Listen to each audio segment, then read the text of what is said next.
Hello, everyone, and happy Thursday. Welcome to our webinar series, How to Invest in a Science of Reading Implementation. My name is Laura Almazara, and I'm on the literacy team here at Amplify.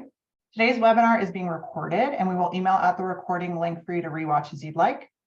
Everyone here with us today will also receive a certificate of attendance via email. And if you'd like to access the closed captioning, please hit the CC button in the bottom tray, and then select to show the subtitles. Throughout the webinar, if you have any questions, please pop them in the Q&A and we'll try to get to them at the end. And we welcome comments in the chat. So to get us started, let's hear from you all to find out where you're joining us from today and what your role in education is. And I can start that conversation. I am in the Phoenix area enjoying some uncharacteristically lovely weather in April. I hope you guys are all having lovely spring Thursdays as well. As you mentioned, Laura, this is one of our favorite things to do. We love to see where our audience is joining in from. And I'm glad that you're experiencing some lovely weather in the Phoenix area. Laura, I am as well in Louisiana. And I will say that this week it's been in like the 70s in Louisiana, but I'm ready for like 80-degree weather, like true warmth and sunshine. You got to come out here where I think we have 90 degrees tomorrow. So you might be happier here. Amazing. I see people from Florida joining us, folks from Iowa. I love seeing you from all parts of the country, coast to coast, Idaho, New Jersey, Alabama, Canada. We have someone from Canada joining here today. So thank you all for sharing your time with us and choosing to spend your Thursday afternoon to learn more about, hey, what are these critical shifts that we as a district or as a school need to make to really invest wisely and in a program that is going to bring or put the science of reading research into action within our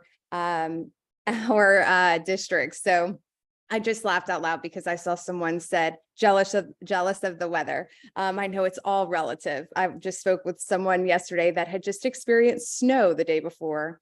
So the 70-degree thing is a relative thing. So anyway, thank you all for joining. My name is Meagan Molbert. I am from a small town in Louisiana called Rain, Louisiana, right outside of Lafayette, if you're familiar with that. I come to you today as a former classroom teacher and a current manager of literacy pilots for Amplify. I absolutely love the fact that I had the opportunity to implement Amplify CKLA in the classroom within the district. And I also have had the opportunity to work with district leaders, school leaders, and many educators coast to coast over the past 5 years who are putting the science of reading research into action. It's been a wonderful learning experience. And I'm so excited to always connect and share that experience or these experiences with others. And so as we look at today's goals, we'll level set with the science of reading framework. We have to begin there, but then we'll really start to outline some critical shifts and selecting a true science of reading program. And we'll give you some next steps after today's webinar as well. So we'll go ahead and get started. And thank you all again for putting where you're from. I love seeing this come in. But as we look at where to begin, we have to go back to basics. We have to level set and look at the science of reading framework that we'll really refer to today. For those of you joining, you probably are familiar with the simple view of reading, Goff and Tumner's research that really gives us this way to clearly and easily outline these two main components that we know proficient readers, or in order to develop proficient readers, we have to place an equal emphasis on our instruction on these two main components. So we see word recognition and language comprehension. We know that kids have to be able to hear sounds and words, put those sounds together, connect them to print and lift them off the page. Word recognition is that ability to do that really fluently and effortlessly. But we also see that other main component there in the simple views formula, that being language comprehension. When we think about language comprehension, this is something that starts from birth, that ability to really make meaning of the words that we're hearing or reading in text. And so oral language is something that we know kids have to be able to bring meaning to a text, to be able to take away more knowledge and meaning and really think critically and analyze that text. And so as we look at these two main components, This is what we should see, guiding some of our decision making and also helping us analyze even our current practices. Where are we and how far off base are we with this approach? And so obviously, for the majority of you on this call, this will probably look familiar as well. We know that Dr. Scarborough gave us this beautiful reading rope to identify or kind of further break down those two main components based on the findings of many cognitive researchers who have really done some deep dives into what is, a knowledge, or how can we develop language comprehension and also word recognition, and also what happens when we see these two strands come together. Well, the result is going to be a skilled reader. And so just to level set, those are going to be our frameworks we'll look at. But when it comes to those 5 critical shifts, it's been a fun journey to experience so many districts who have made the shift and experienced just tremendous results, student outcomes turning around as a result of it. And so as we begin to look at these 5 critical shifts, investing in the adoption process, right? We need to change some of those things. But also we have to establish a literacy vision and commitment to that change management process. And that starts from the very get-go. We'll look at what it takes to invest in knowledge. How should we be developing depth and breadth of knowledge to build disciplinary literacy? We'll also take a deep dive into this 3rd shift today.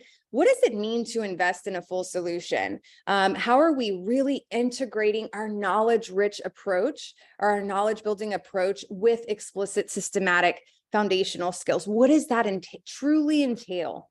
The next shift we'll dive into is how can we really invest in supporting all learners, all teachers and students there?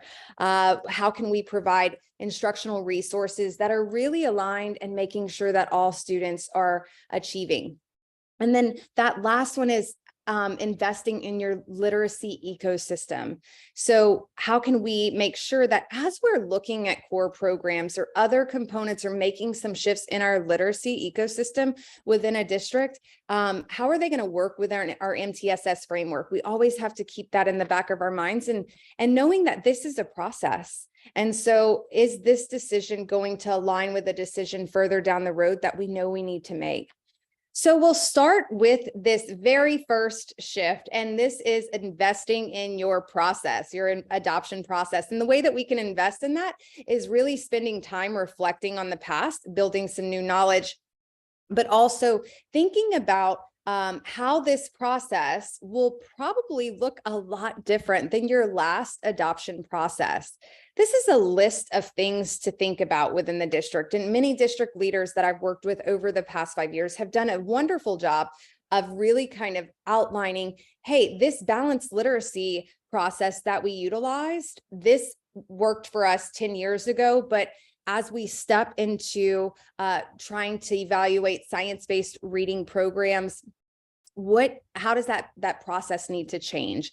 What are the things we need to do? Are we going to just look at materials and select or hear presentations from vendors?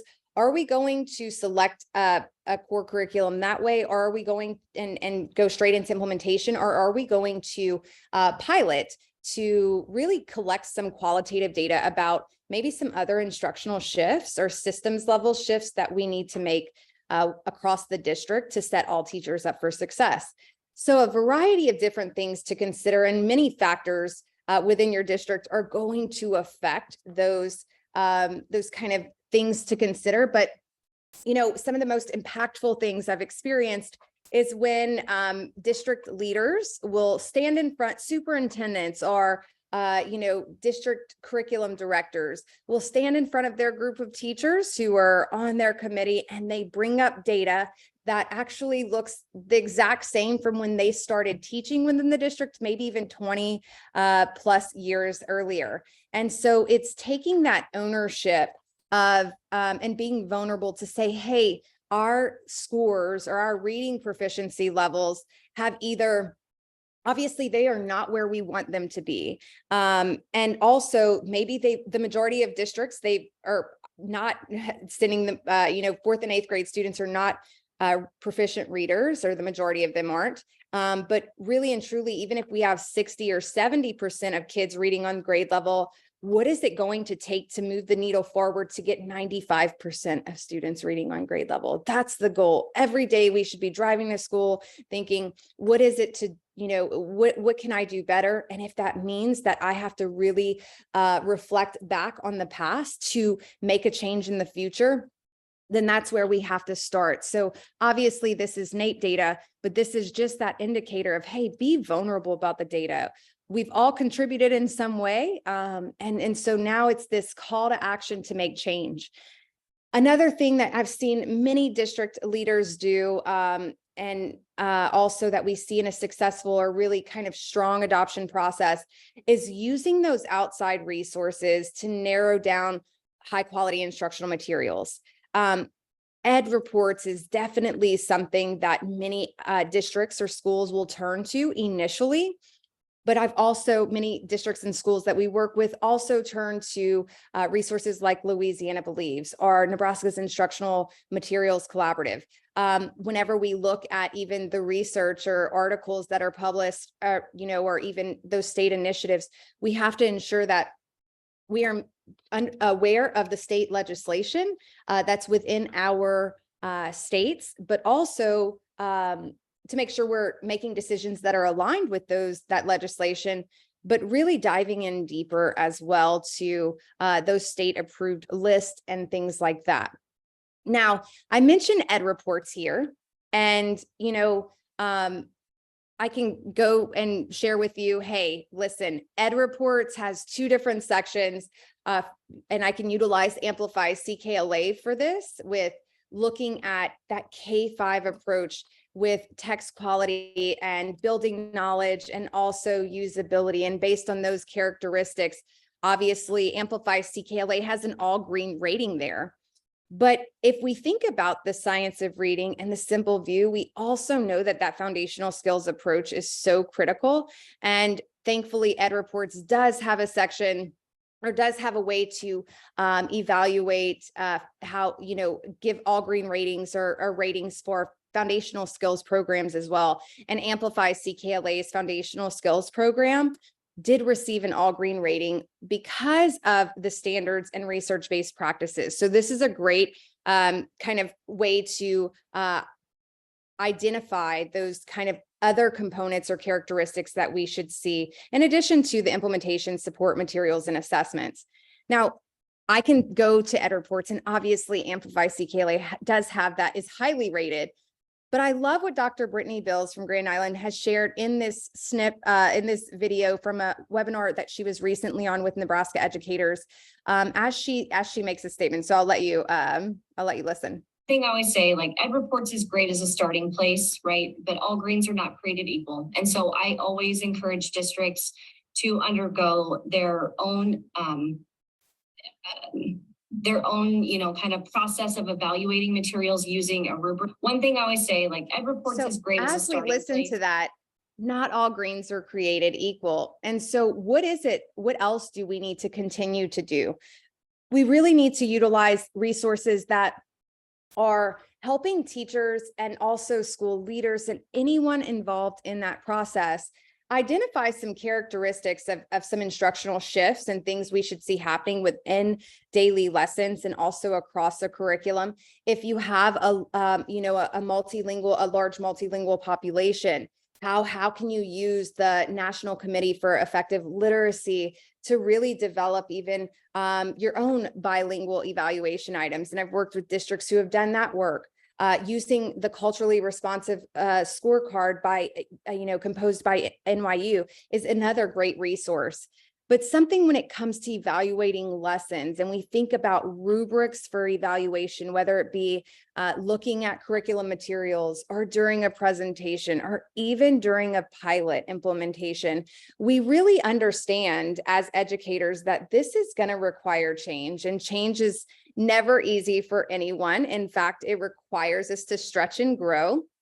But how can we really kind of honor our past literacy experiences, but really create a clear vision up front about where we want to head as a district, but also provide an evaluation tool to teachers, or that teachers can utilize to really make informed decisions and also reflect in a way that is keeping the science and also student achievement as at the center. And so the Reading League curriculum evaluation tool is just a phenomenal resource that makes it really clear to understand what are the practices that we should see day to day with a curriculum or core program that is transferring those that research into instructional practices. And what are the red flags? What would be the things that for us, we know can no longer be negotiable in order to move the needle forward? We don't want to end up where we've been. We want to make some changes and do what's best for students. And so this is a really clear-cut way to have that really objective evaluation. And I love this quote from Claude Bernard, who was he revolutionized biology and medicine, and to some is known as the founder of modern medicine. But when we look at this, I think that this just really resonates because it is what we know that often prevents us from learning. And I can say as a former classroom teacher, the instructional practices or curriculum that we step into out of college, that's the reading teacher you become. And so it is very normal to want to look for those practices within a new core program. And so we think about even like a workshop model or something like that, something that's always been or always existed in our literacy block. We have to kind of unlearn some of those things that we know are not grounded in research to continue to learn and do better. So that brings us to our next instructional shift, or our next critical shift, and that's going to be investing in knowledge. How can we invest in deepening that breadth of knowledge to build disciplinary literacy? This is a really crucial shift and very critical, because we can also do this in a way that we might think we're using a knowledge-rich approach, but we really have some things to consider. And so in the chat, I'll give you a second to answer whichever question you'd like to. When we think about reading comprehension, maybe you want to tackle that one. Why is it important? But I think I love the last sentence starter. When students have it, they can, right? So when students have knowledge, they can. And so we'll definitely think about background knowledge, reading comprehension, and I'll give you a second to respond in the chat. When students have background knowledge, I know from my own experiences, I'll start us off by saying when students have background knowledge about the world, they can actually bring it to text and begin to really think critically. For a while, I know that many of the educators that I've worked with, met along the way, coast to coast, will say, can kids really think critically? And oftentimes we have realized that it's not that they can't think critically, it's that maybe they don't have enough knowledge to think critically about a topic that they're going to encounter in a text. And so we have some great input in the chat. Thank you so much. Embody their curiosity and learn on their own. They can connect new learning to past knowledge. Very impressive. So kiss your brains. If you put something in the chat, they can make meaning. That's exactly right. That's the goal, right? We want them to be able to make meaning of the text they're reading. They can make connections. I am absolutely, thank you all so much for your participation. I love this. And, something that I read, they can feel confident and competent with approaching new text and ideas. Oftentimes we get asked, how do does this knowledge building approach really create joyful readers? I've had experiences where that knowledge-rich approach is actually what sparked curiosity for kids who didn't understand that the purpose of reading was to gain new knowledge. And that was really such a game changer. So as we dive in, and I could just continue to read all of these line by line, I'm sure you're doing that, but as we think about background knowledge and how this is really, how this affects comprehension, I love Hugh Catt's quote here. It says, chief among the factors on influencing reading comprehension is background knowledge. Research clearly shows that how much readers understand about the text's topic before they read is a major factor in how much they understand while and after they read it. And so as we think about this, and Jen, you are spot on with what you just said, as we think about kids bringing knowledge and vocabulary to a complex text, why is that so important? I'll put it in terms of this. Now, this is a personal story and something that resonates with many teachers. If you have ever used, maybe it's like, I know like a Scholastic Reader, for example. Scholastic Readers are really fun. They were my Friday activity for sure. Kids love them. They're fun to jump into. But obvious, and they focus a lot, oftentimes on science or social studies topics. So those kids, as I'd sit around my classroom rug, those kids who, and maybe you can resonate with this, please share if you can, those kids who knew something about the topic of the Scholastic Reader, maybe it was earthquakes or hurricanes. They were the ones who would jump off their little lily pads into that Scholastic Reader, and actually, because they had that prior knowledge, and they actually they would pull away more knowledge, right? And so they would just deepen that knowledge that already somewhat existed. But the kids who didn't have that prior knowledge, what did they do? They kind of just stayed there and checked out. And so maybe you can relate to this experience. Maybe it's not some kind of weekly practice. Maybe it's just on a daily basis within the classroom. But think about how often as educators, we assume that kids just don't have what it takes to understand the text. But it's really just that they don't have that prior knowledge. And so Jen actually said, it's not about activating prior knowledge because sometimes kids don't have it. And Jen, you were spot on. As we think about activating prior knowledge versus building background knowledge, this is different. I love this quote, one might expect that using experiences with text to enrich students' background knowledge would be considered an important aspect of reading development.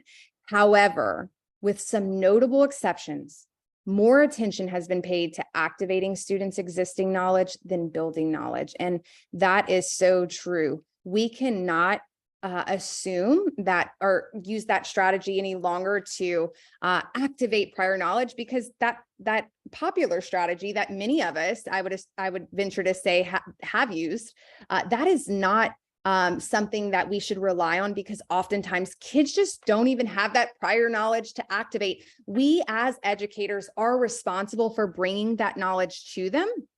And so we'll look at what that really means. In a knowledge-rich curriculum, there are a couple different things we need to begin to ask ourselves.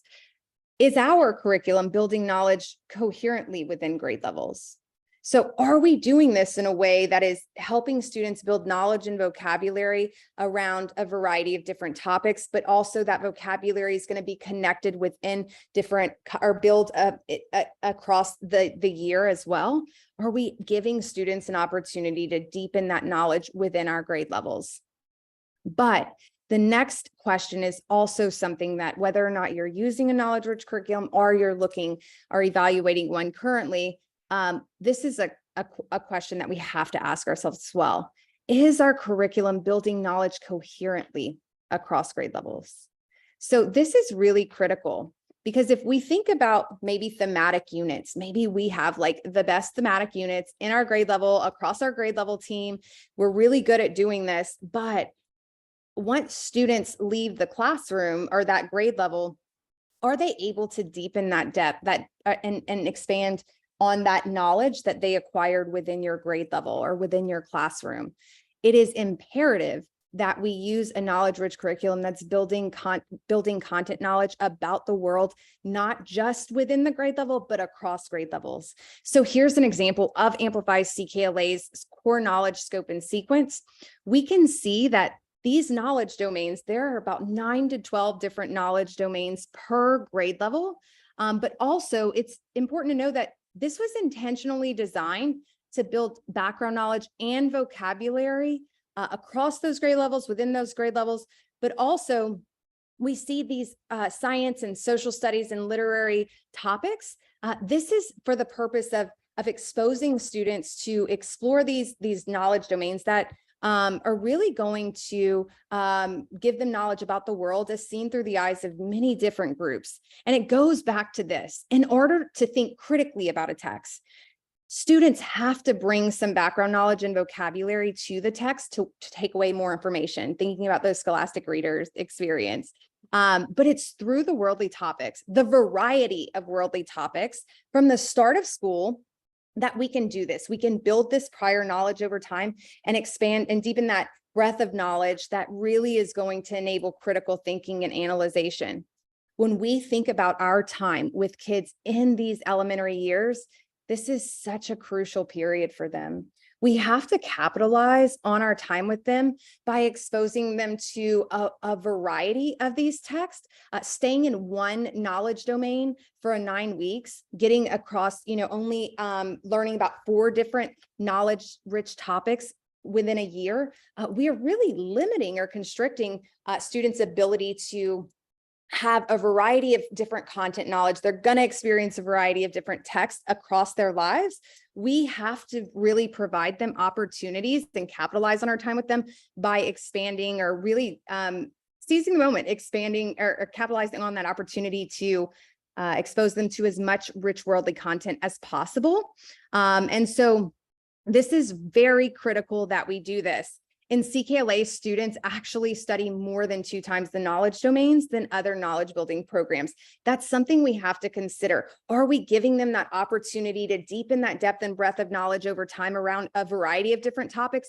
Because prior knowledge, it's like, if we think about prior knowledge, right? Or if we think about building knowledge, it's like Velcro. If we have some prior knowledge for our new knowledge to stick to, then obviously we're going to be able to comprehend and propel the reading process forward.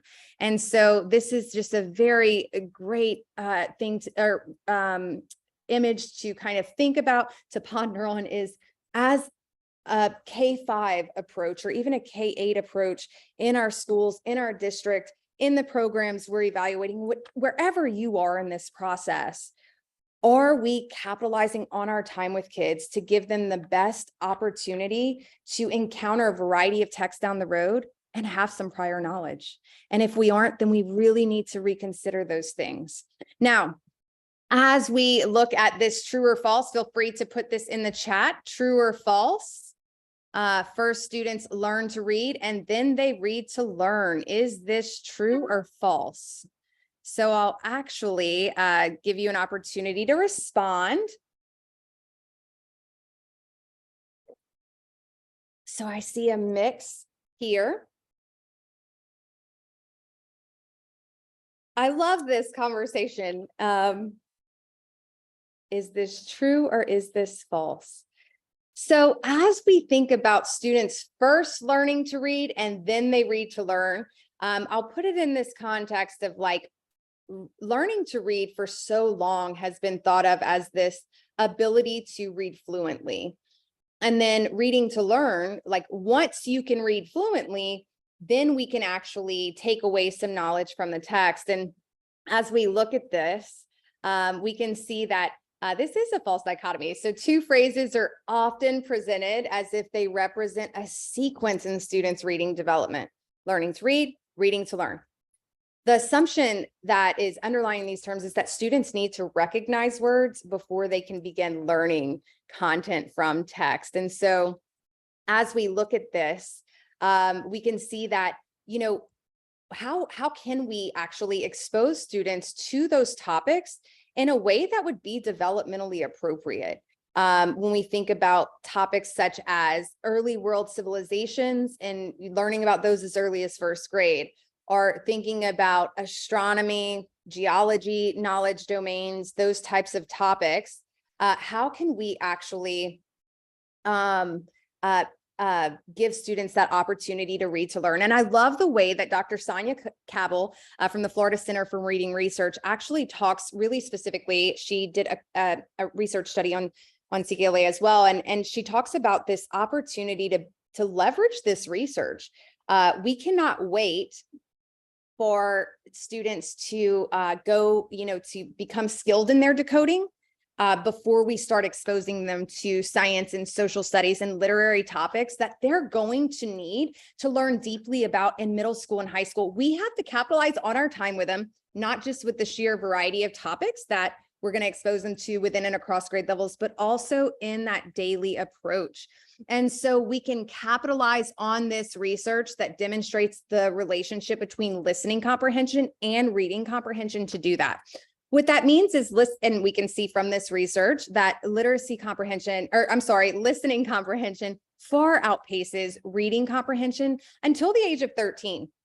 I know that in many opportunities that I've had to engage with teachers, especially like 3rd, 4th, and 5th grade teachers, this is something that when we think about that reading to learn phase, it's always kind of that like 3rd, 4th, and 5th grade year. Standardized assessments begin then.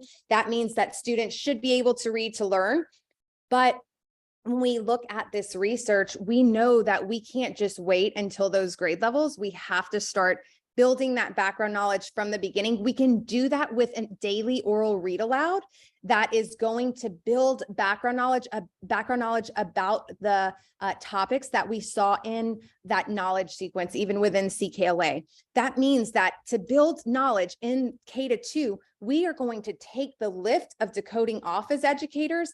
We're going to read aloud complex text that expose students to the formal language that authors use that actually require us as readers to infer meaning, but this is not the language we use in that daily conversation with one another. So we should be doing that every day in our classrooms with a very intentional sequence of stories.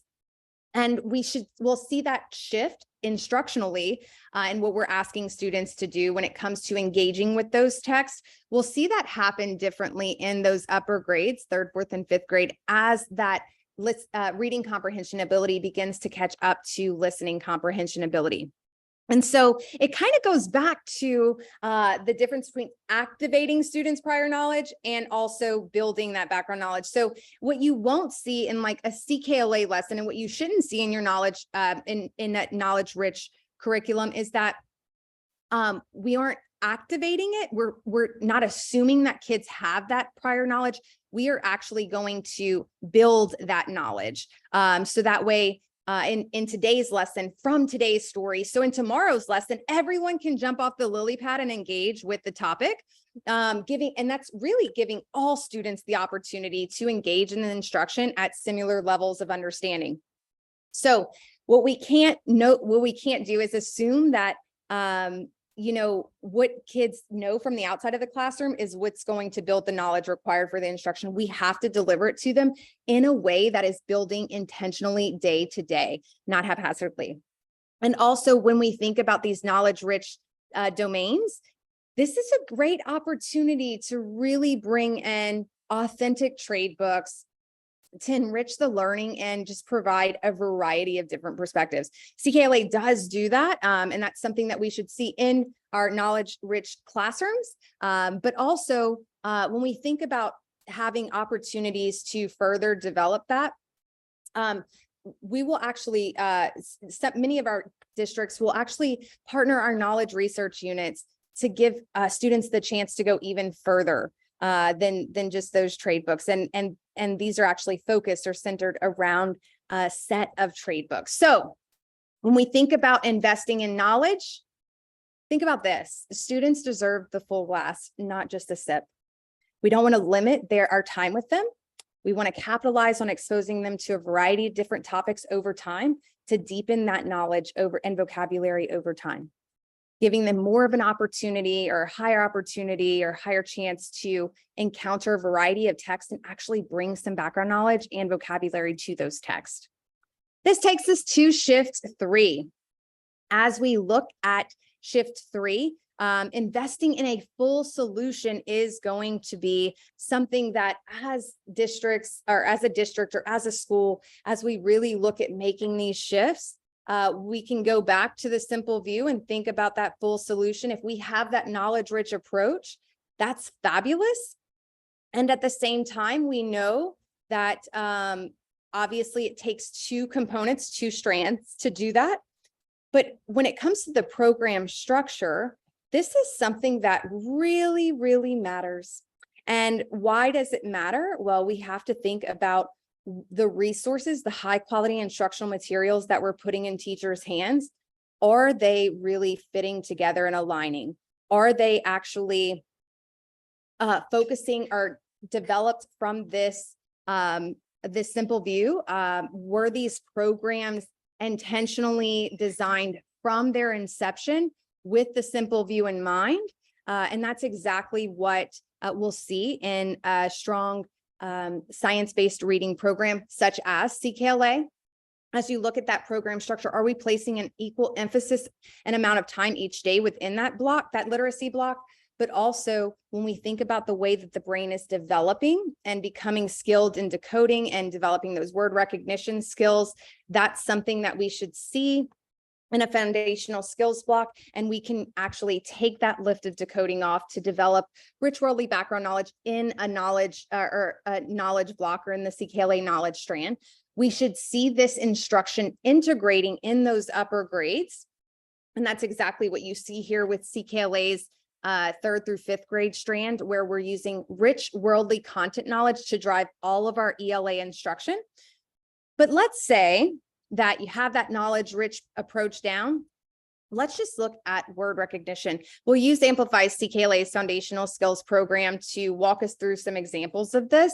But as we, as for many districts who are learning about the science of reading research, teachers going through letters training, going through, who are being OG trained or participating in some type of professional learning about the research, we know that a scope and sequence when it comes to word recognition is actually, it's critical. We have to begin with the basics, assuming that kids know nothing, explicitly teaching those most simple foundational reading skills, and connecting those, which would actually be building that awareness of the sounds and words, teaching kids how to orally manipulate and isolate sounds and words, but also connecting those sounds to print in a way that is also systematic, teaching the most simple sound and useful sound spellings, building on that code knowledge to teach more advanced pieces of code. And then obviously in those upper grades, making that shift to morphology, instead of focusing on the smallest unit of sound, we should see that shift to focusing on the smallest meaning of word parts. But if we have a defined scope and sequence, and we know we have to, it's imperative. Research tells us that we need to follow this sequential order of skills. When we think about the foundational skills block, something we really need to ask ourselves is our foundational skills instruction deliberately connecting the phonemic awareness, the sounds we're working with when we're developing those skills? Is it connecting it to the phonics instruction? And also helping providing opportunities for students to deliberately practice those skills that we've just taught through reading and writing practices. So many times, and maybe you can relate to this, oftentimes it feels like we're almost there. We almost have, we have a phonemic awareness program, we have a phonics program, but we're only placing that emphasis on those first components of that. And so when we think about just phonemic awareness, our phonemic awareness program and our phonics program, it's just not enough. That might fill an instructional gap. It may help us really begin our science of reading journey, transferring theory into practice with these as kind of stepping stones. But it's important to understand that a comprehensive foundational skills program is more than just phonics. In fact, students do need those regular opportunities to deliberately apply and have that sequential flow of skills even within a lesson. So what does that look like? Well, what that should look like is, how are we developing phonological awareness skills with, obviously not connecting anything to print at first, just really teaching students the skills that underlie and parallel reading and writing with blending and segmenting, just focusing on those oral sounds and words. But also, and so we can see that this is going to connect even in like something like CKLA's program. This is going to connect to the explicit instruction when we're going to start introducing sounds using a sounds first approach. So I can have this great phonological and phonemic awareness instruction, but when I'm doing a different program or utilizing a different resource to teach the phonics skill next, it often causes, kind of kids some confusion. I've heard from many teachers who have used other programs that do this, or two other programs that will kind of try to work together. And they've actually had students say, hey, why are we were just manipulating these sounds, but and also we're learning this different sound, but we never see those two connecting. We need to make sure that as we look at our foundational skills instruction, that as we're explicitly stating new sounds, that we're providing the explicit instruction with how to spell those sounds, connecting to the handwriting practice to map those sounds to print, and also giving that opportunity to support students who need it the most within that core block. You should see those opportunities to develop word awareness skills, and also give kids the opportunity to engage in wordplay, adding, subtracting, deleting phonemes. We should see dictation activities. Now, we may be stopping at that point and pulling in this next component from a different resource. We know in today's world, especially as we're looking at science-based reading practices, that we know that we have to use decodable text, on level decodable text, right? And many times we see decodable or connected text and we think that it checks the box of this, but there's some other questions that we really need to expand on. And so what I mean by that is, was this decodable text written in a line to the phonics scope and sequence? We know that the purpose is to develop fluency of the skills we previously taught, but if we're bringing in a decodable text from an outside source of the programs that we're using to explicitly teach the sounds and the spellings, how do we know that they're fully aligned? How do we know if those texts were specifically written for that phonics scope and sequence and not a knowledge sequence? And so something we can ask ourselves is, how decodable is this text? How many times have, I know I used really bad decodable texts before I started teaching CKLA. They were so boring, but more importantly, I noticed that not all the words were decodable. And I think back to those years, and I wish I would have asked, why are these kids, I know I didn't teach these sound spellings or these skills or this high frequency word that's already in this text. But if you think about a time like that, or you think about a word that you haven't explicitly taught kids or given them the skills to decode the word in the text, they look up at you when they get stuck on the word. The moment of hesitation, they're looking for comfort from you. You are that source. And they actually are waiting on you to guide them.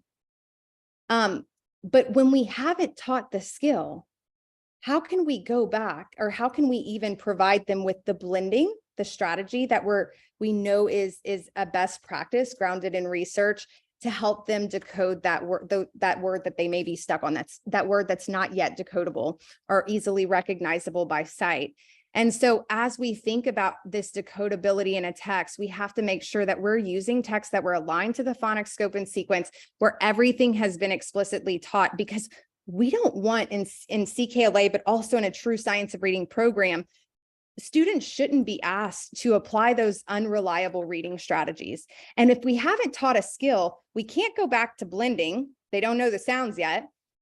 So that means we're going to do things like, oh, well, let's look at the picture. Does this make sense? I'm going to try and have this teachable moment in the moment, but I'm taking away from the purpose of the decodable text, which is actually to build fluency and automaticity.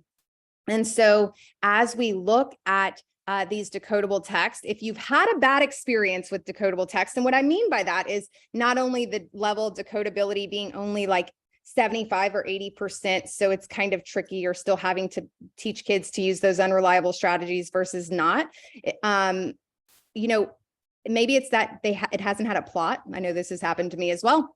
When we think about a decodable text, it needs to be engaging. Thankfully, the readers you're looking at are CKLA student readers. These are actually in chapter book format. So kids absolutely love this. They feel so big, but also they love to follow these diverse characters across various adventures. The plot thickens as we move through each chapter.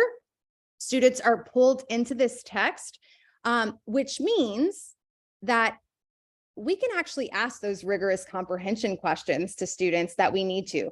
We can actually start teaching them from the get-go how to provide text-based evidence and also respond to comprehension questions and capitalize on that opportunity to explicitly teach them how to do that, how to write a answer in a complete sentence by restating the question, going back in the text, finding that text-based evidence. This is how we actually explicitly build writers starting in CKLA, and that's actually going to connect to the formal writing that students are doing.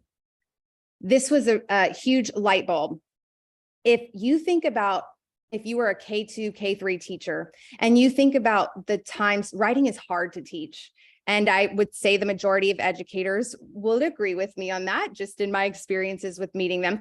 But as we think about writing, why is it so difficult to teach kids how to do? Well, if we're asking students to, or we're relying on their previous experiences, their prior knowledge of a topic, and using that as the way to teach writing, then that's really not equitable. But when we connect it to that decodable text where everyone's had the explicit instruction before, everyone's had that deliberate practice, then everyone can go through that formal writing process and actually attend to the task at hand.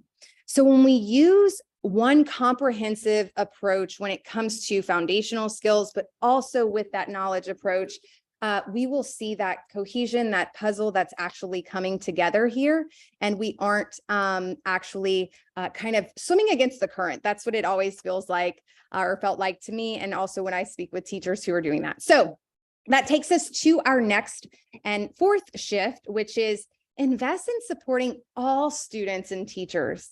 We are all learners at the end of the day, but also, I'm just going to throw this out there. Teachers deserve high quality instructional materials that provide them with the resources they need, with the teacher slides that they need. We know we live in a world where, teachers rely on their smart boards, students enjoy that experience. We want to make sure teachers have the opportunity to use teacher slides and also provide an interactive digital experience if that is the modality of the instruction during the day. Amplify CKLA does do that for teachers, but we need to really think about if we aren't using or aren't providing these resources, or the curriculum we're using or evaluating isn't providing this advanced technology to support that tier 1 instruction, then where will that leave some disparity across different classrooms with the resources that teachers are using?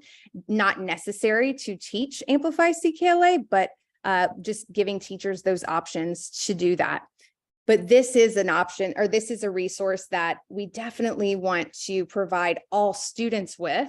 When we think about on-level text, what about those kids who, if the teacher is working with a group in the tier 1 instruction or in the core literacy block, what about those kids who need access to the text when they're out of reach of the teacher? We need to make sure that we're providing students that avenue for listening to those e-reader text and audiobook format, and also navigating that or providing students with that opportunity to do that within the classroom or at home. When it comes to students who have those below level deficits, or skills deficits, we have to make sure that we're giving teachers intervention resources that follow that same pedagogical approach, and also provide them within the moment English language development support that's going to be aligned to frameworks such as WIDA's framework. But I will say this is all for the core teacher, classroom teacher, or someone who would be working with students directly during these literacy blocks. But that goes a step further for our multilingual or our English language learners. In fact, if you are an ESL coach or you're thinking about how we can provide a universal approach to supporting our multilingual students, then we have to make sure that we are giving or providing high quality instructional materials to our ESL coaches that give them that avenue to do that. And so for example, with Amplify CKLA, Language Studio is that resource that's actually the companion program to the knowledge component of CKLA, giving ESL teachers or multilingual teachers the opportunity to really provide a foundation of knowledge and vocabulary before students encounter that tier 1 knowledge lesson. It is all about student goals and student outcomes, but we have to ensure that we are giving all teachers who support students with the resources to do that, that are going to help support their success within the core.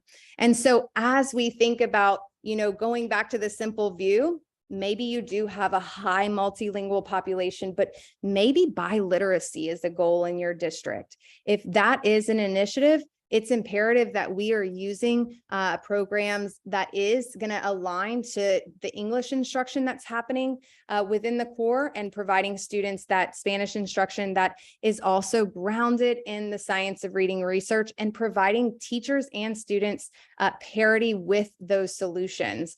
So it is a matter of equity. And we also know that it has to be grounded in research. And that goes back to even knowledge building.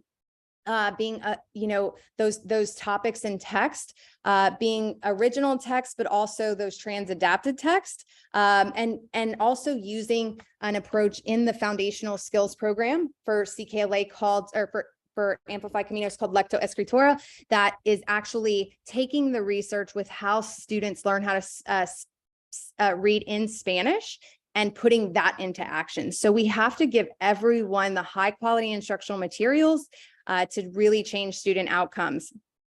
But for any of you who have worked with Amplify already and thinking about your partnership, you know that you are joining today because Amplify is a thought leader in the science of reading space. We really feel take extreme pride in our commitment to building capacity for the research, and that's an ongoing commitment. And so who's going to help you with that change management process? And so that partnership is equally as important. And so as we move on to our last shift, our shift 5 here, our final shift, we have to constantly be looking forward and have a plan of action. This doesn't happen overnight. Many districts do rip the Band-Aid off overnight when it comes to investing in their literacy ecosystem with, looking at their core program, assessment, and universal literacy screener, and also the ways that they're meeting students' needs outside of the core with a digital or a supplemental program. Many districts do rip that Band-Aid off in that first year because they've put in the work up front. But also know that once you begin this science of reading work and you start making this shift in this literacy ecosystem, teachers will begin to reflect on things like assessment, on the digital practice that students are doing or participating in when they are out of reach of the teacher. And so it's imperative to constantly think about that literacy ecosystem. If we've operated from a balanced literacy framework for the past couple of decades, our resources are going to reflect that. And so we have to ensure that all of what we're going to be doing, whether we're making one decision on one of these components today, or let's say we make a core decision, opportunities down the road to further align our literacy system is something that we have to take into consideration too. And so Amplify's complete literacy ecosystem does provide that universal literacy screening with M-Class, Dibble's 8th edition assessments, and also personalized approaches with Amplify Reading, now known as Boost Reading, that are going to extend the learning in CKLA, but obviously with that students driving their instruction based on their placement from M-Class.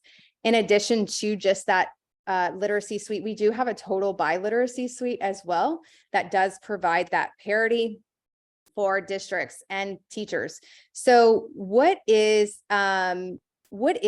happens when districts make this shift? And so I'll let you listen to this. This is a very, a quick glimpse at what happens.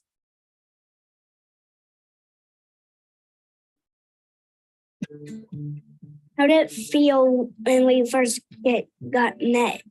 How did it feel when we first met? We didn't know each other at first, did we? But then we got to know each other and we've had a good time together, haven't we? Yes. Yes. All right. Caleb came to us from another elementary school and he knows this. It was a little rough at the beginning. Any new school is. So over the course of the year, we started to kind of follow his track. I did not know how to read. I could not read anything. I just looked at words, say blah, blah, blah, and just closed the book and just put my head down like this. Yeah, we want all of our students to be confident. I mean, these are the building years for their lives. So when Caleb first got that sentence that led to a paragraph that led to books, and just watching him open up, it created a different world for him and people around him, because now they know that he had gained that confidence about learning a new skill that's a life skill. I'm getting my first word. This is how I acted. I felt really happy. He's able to read. And that's something that sometimes we take for granted, but we have high illiteracy rates. He's not going to be one of those rates. He's not going to be a number. He's going to be a success story. I'm going to write my own story. I'm going to write the first part, and Mr. Price is going to write the second part. What role would you like to do being the hero? What role? That's a loaded question. What role would I want to do being a hero? I like teamwork, Yes. right? Effort, Yeah. work hard. In there. Yeah. Okay. Yeah. Do good for other people. Yes. Yes. I can go back through my life and think about great teachers who invested in me, who took the time. I came from a very low income home, parents who neither one of them graduated from high school. So for me, education was the key. How did you like it when you first got into school? Oh, As a kid. you know what? I was scared. I was really scared when I started school. Oh. You know, Me too. you too? Yeah. But you know what? Now I love it because I've got kids like you. So. Yeah, very good principal.